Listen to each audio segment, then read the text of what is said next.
शनिदेव मित्रों, एक समय में स्वर्गलोक में सबसे बड़ा कौन के प्रश्न पर 9 ग्रहों में वाद विवाद हो गया। निर्णय के लिए सभी देवता देवराज इंद्र के पास पहुँचे और बोले, हे देवराज, आपको निर्णय करना होगा कि हम में से सबसे बड़ा कौन है। देवताओं का प्रश्न सुन इंद्र उलझन में पड़ गए। फिर उन्होंने सभी को पृथ्वी लोक के राजा विक्रमादित्य के पास चलने का सुझाव दिया। सभी ग्रह भूलोक राजा विक्रमादित्य के दरबार में पहुँचे। जब ग्रहों ने अपना प्रश्न राजा विक्रमादित्य से पूछा तो वह भी कुछ देर के लिए परेशान हो उठे, क्योंकि सभी ग्रह अपनी अपनी शक्तियों के कारण महान थे। किसी को भी छोटा या बड़ा कह देने से उनके क्रोध के प्रकोप से भयंकर हानि पहुंच सकती थी। अचानक राजा विक्रमादित्य को एक उपाय सूझा और उन्होंने विभिन्न धातुओं जैसे सोना, चांदी, कांसा, तांबा, सीसा, रागा, जस्ता, अभ्रक व लोहे के 9 आसन बनवाए। सबसे आगे सोना और सबसे पीछे लोहे का आसन रखा गया। उन्होंने सभी देवताओं को अपने अपने आसन पर बैठने को कहा। उन्होंने कहा, जो जिसका आसन हो ग्रहण करें। जिसका आसन पहले होगा वह सबसे बड़ा तथा जिसका बाद में होगा वह सबसे छोटा होगा। क्योंकि लोहे का आसन सबसे पीछे था, इसलिए शनिदेव समझ गए कि राजा ने मुझे सबसे छोटा बना दिया है। इस निर्णय से शनिदेव रुष्ट होकर बोले, हे राजन, तुमने मुझे सबसे पीछे बैठाकर मेरा अपमान किया है। तुम मेरी शक्तियों से परिचित नहीं हो। सूर्य एक राशि पर 1 महीने, चंद्रमा 2 महीने 2 दिन, मंगल 1.5 महीने, बुध और शुक्र 1 महीने, बृहस्पति 13 महीने रहते हैं।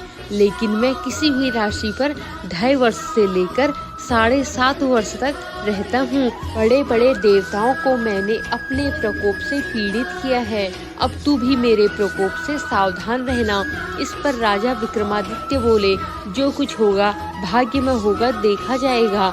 इसके बाद अन्य ग्रहों के देवता तो प्रसन्नता के साथ चले गए, परंतु शनिदेव बड़े क्रोध के साथ वहां से विदा हुए।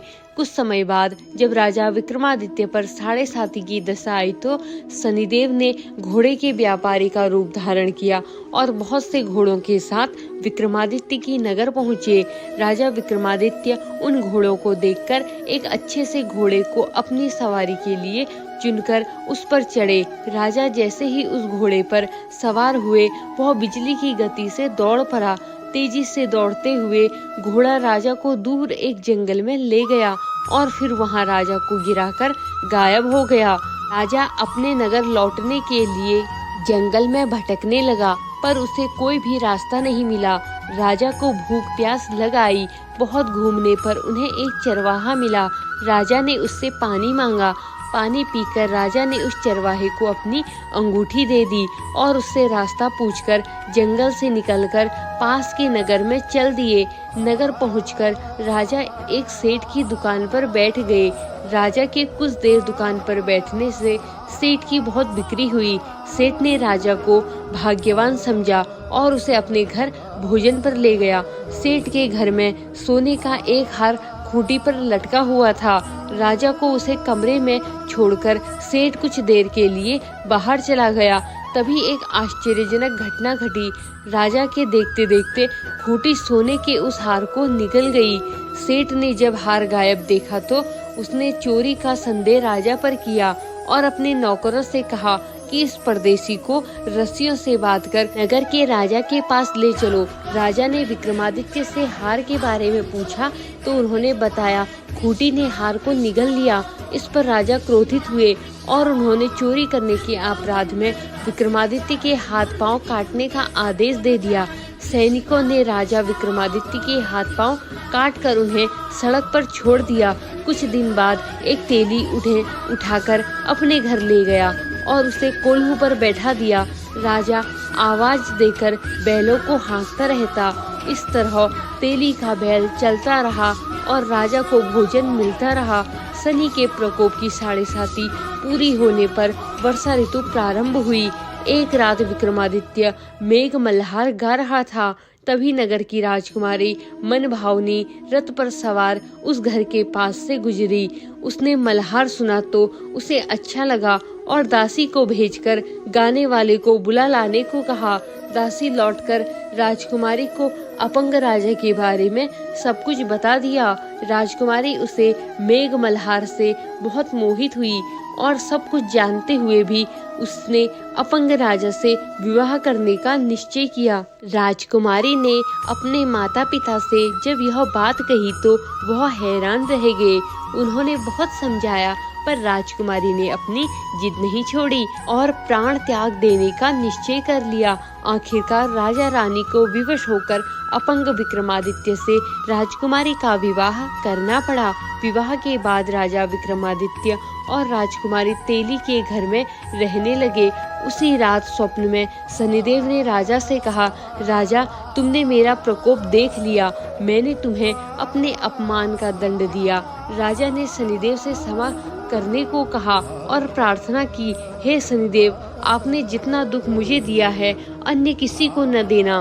शनिदेव ने कहा, राजन मैं तुम्हारी प्रार्थना स्वीकार करता हूँ।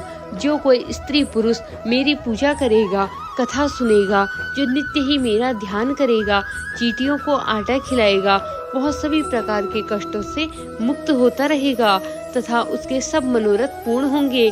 यह कहकर शनिदेव अंतर्ध्यान हो गए। प्रातः काल राजा विक्रमादित्य की नींद खुली तो अपने हाथ पांव देखकर राजा बहुत खुशी हुई। उन्होंने मन ही मन शनिदेव को प्रणाम किया। राजकुमारी भी राजा के हाथ पांव सलामत देखकर आश्चर्य में डूब गई। तब राजा विक्रमादित्य ने अपना परिचय देते हुए शनिदेव के प्रकोप की सारी कहानी सुनाई। इधर सेठ को जब इस बात का पता चला तो दौड़ता हुआ आया और राजा विक्रमादित्य के चरणों में गिरकर क्षमा मांगने लगा। राजा विक्रमादित्य ने उसे क्षमा कर दिया क्योंकि वह जानते थे यह सब तो शनिदेव के प्रकोप के कारण हुआ था। सेठ राजा विक्रमादित्य को पुनः अपने घर ले गया और उन्हें भोजन कराया। भोजन करते समय वहां एक आश्चर्यजनक घटना हुई। सबके देखते देखते जो खूंटी पहले हार निगल गई थी, उस खूंटी ने हार उगल दिया। सेठ ने अपनी बेटी का विवाह भी राजा के साथ कर दिया। बहुत से स्वर्ण आभूषण धन आदि देकर राजा को विदा किया। राजा विक्रमादित्य राजकुमारी मनभावनी और सेठ की बेटी के साथ अपने नगर वापस पहुँचे तो नगरवासियों ने हर्ष के साथ उनका स्वागत किया। अगले दिन राजा विक्रमादित्य ने पूरे राज्य में घोषणा कराई कि शनिदेव सब ग्रहों में सर्वश्रेष्ठ हैं। प्रत्येक स्त्री पुरुष शनिवार को उनका व्रत करें और व्रत कथा अवश्य सुने। राजा विक्रमादित्य की घोषणा से शनिदेव प्रसन्न हुए। शनिवार का व्रत करने और व्रत कथा सुनने से शनिदेव की अनुकंपा बनी है और जातक के सभी दुख दूर होते हैं। धन्यवाद। जय शनिदेव।